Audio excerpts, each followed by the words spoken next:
E no vídeo de hoje eu vou te contar um pouco da minha vida como escritor. Como tudo começou, porque eu tive esse gosto pela literatura, esse gosto pela escrita, esse gosto pelo cordel, pela poesia. Quando eu era criança, desde os 5 anos de idade, o pai gostava muito de contar história. E às vezes ele se irritava porque menino é coisa diferente.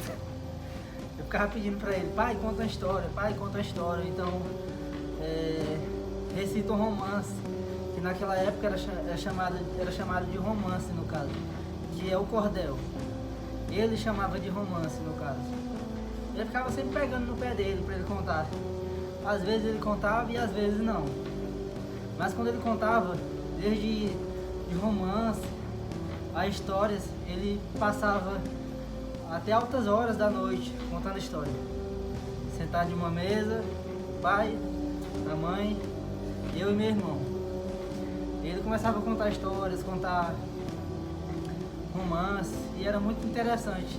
E isso fazia com que eu me inspirasse e eu fosse a lugares inimagináveis, porque a literatura de cordel e histórias, ela tem esse poder de te levar a lugares através de pensamentos. Você passa a imaginar, a ter essa imaginação. E desde então eu aprendi a ter esse gosto pela literatura de cordel. Eu me lembro quando eu fui estudar em um interior, eu tive contato direto com vários folhetos. Eu sempre gostei muito de ouvir pessoas recitarem o cordel. E de então, um marco que foi muito importante na minha vida e que fez com que eu escrevesse realmente literatura de cordel foi em meados de 2013, 2014, eu creio que 2015 na verdade. No primeiro ano, quando eu estava fazendo o primeiro ano do ensino médio. E a professora de português passou uma tarefa que foi escrever um poema. Escrever um poema, seja ele com rimas ou sem rimas. E assim, pra te falar a verdade, o poema que eu mais admiro é aquele que tem rimas, porque é algo muito bom de se ouvir. E teve um cara lá, eu me lembro o nome do cara, Lourival. Ele escreveu um poema e não foi nem com rimas, na verdade. E ele usou uma palavra-chave, onde essa palavra era o nome belezas exuberantes. É uma palavra muito forte, beleza exuberante. Isso qualifica um ser que deixa ela, que enaltece suas belezas exuberantes. E eu apresentei meu cordel para a professora e ela falou, isso não é um poema. E porque esse cara falou essa palavra-chave, ele foi elogiado e eu, em contrapartida, a professora falou que não era. E eu admito, tem vezes que críticas vêm para fazer com que nos tornemos pessoas melhores. Eu poderia muito bem ter só desistido e ter dito, não, eu não sou capaz, eu não consigo fazer. Mas o que aconteceu? Eu digo, não, pois eu vou lhe mostrar como eu sei fazer cordel, eu sei fazer poema também. E em outra oportunidade, ela colocou, hoje talvez não frequentemente os professores de português, eu não sei se colocam para fazer. Ela colocou para fazer outro. Nessa época eu me lembro que o WhatsApp tinha acabado de sair, estava no auge. Nessa época eu era chamado até de antissocial, porque eu não usava WhatsApp e eu não gostava de quem usava. Não é que eu não gostasse, é porque as pessoas muitas vezes ligavam mais pro celular, pro WhatsApp, do que pro próprio estudo. Não prestava atenção na aula, ficava mexendo no celular, eu nunca gostei muito disso.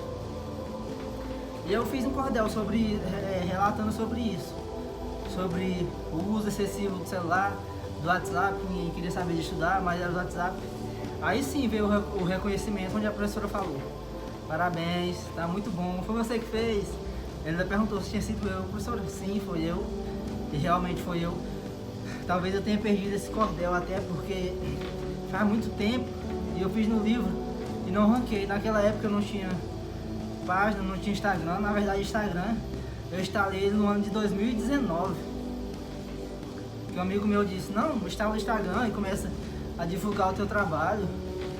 Então foi muito recente. Se eu tivesse começado a fazer isso no ano de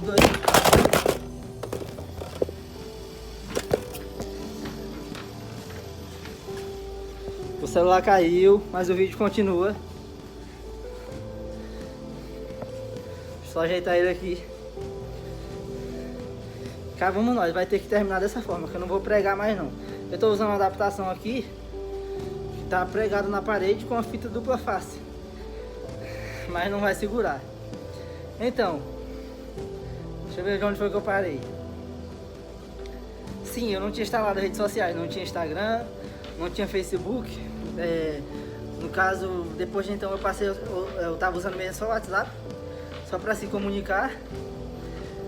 Aí na sequência eu fiz canal no YouTube, mais para postar trabalho da escola e tudo. E TikTok, no caso, nem se fala. Eu não sou muito fã dessas coisas, eu só coloco lá só para divulgar mesmo. Não com o intuito de, não, que eu queira crescer, mas para arquivar lá e não deixa de ter uma pessoa que se inspira naquilo que eu tô falando, no que eu tô fazendo. Sem contar, se eu chegar aos meus 50 anos de idade, vai ter lá tudo arquivado e eu posso voltar para rever. Então, feito isso, eu passei a arquivar todos esses cordéis, poemas. Vocês podem ver lá no finalzinho, vai estar lá no ano de 2019. Foi quando eu instalei o Instagram e passei a arquivar. Aí pergunta, Carlos, no processo, no meio dessa caminhada, foi difícil?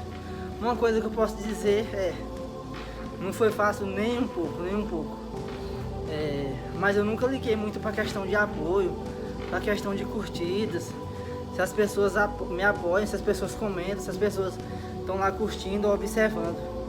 Não deixa de ter, a gente precisa de pessoas que nos incentivem, de pessoas que nos apoiem, mas o meu foco principal nunca foi isso. Eu sei quem eu sou, eu sei o que eu estou fazendo e eu sei que eu estou indo no caminho certo. Eu agradeço muito quem está aqui do meu lado apoiando e tudo, me dando incentivo. Mas isso nunca foi um fator determinante na minha vida. Então, diversas vezes, quando eu passei por momentos difíceis, eu desinstalei o Instagram, desativei, na verdade. E assim, mas teve amigo meu próximo, que falou, cara, volta, fala o que tá fazendo. E isso hoje já me rendeu fruto, através de ajuda de outro amigo, que ele foi um cara que me ajudou muito na questão de inscrição, de processo seletivo, de concurso literário, onde eu ganhasse premiações, e Deus me honrou por aquilo que eu fiz. Eu me lembro que nas viradas de ano, eu passava a noite quase toda escrevendo. Hoje eu não faço muito mais isso, mas ainda assim, quase todos os dias eu escrevo. E Deus honrou por todo aquele sacrifício que eu fiz. Porque eu não desisti, eu continuei. Então, independentemente de que pessoas te apoiem ou não, você tem que continuar fazendo aquilo que você faz e aquilo que você gosta. Porque quando você não desiste, você vai conseguir colher frutos disso. E hoje eu já vejo os resultados. E eu não vou desistir, porque é isso que eu gosto.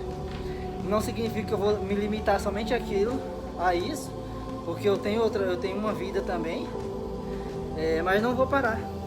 Eu peço desculpa pelo celular que tá balançando muito, porque tô segurando na mão aqui, caiu no caso. Mas eu dei continuidade. E se hoje, independentemente da idade que você tem, você pergunta, Carlos, o que você acha? Eu digo, mete a cara, vai e faz, não espere por ninguém, porque ninguém vai fazer por você. Não desista jamais, porque você vai conseguir. No começo, tudo não é muito um mar de flores, não é lindo, mas você vai ver que com o passar do tempo, o processo faz com que cheguemos a um nível de excelência. O segredo é não desistir jamais. Se eu tivesse parado lá atrás, hoje eu não estaria aonde eu estou. Não sou melhor do que ninguém, não fico me gabando por aquilo que eu faço, mas eu sei quem eu sou, eu sei do que eu sou capaz, e eu não penso muito na morte, mas eu sei que um dia eu vou morrer. Mas eu sei que aquilo que eu fiz vai ter valido a pena, porque eu não vou eternizar nessa vida, mas eu sei que eu vou ter feito algo de bom para mim, para minha família e para quem acredita em mim. Então, não desiste de acreditar nos seus sonhos, tenha projetos de vida, saiba no que você realmente está investindo seu tempo, seu dinheiro, e alimente a sua fé, seu caráter, que você vai conseguir chegar lá. Que Deus te abençoe grandemente. Mais uma vez peço desculpa pela câmera estar balançando. E vocês vão ver o replay que ela deu cair no celular aqui da parede. E tamo junto, que Deus abençoe grandemente.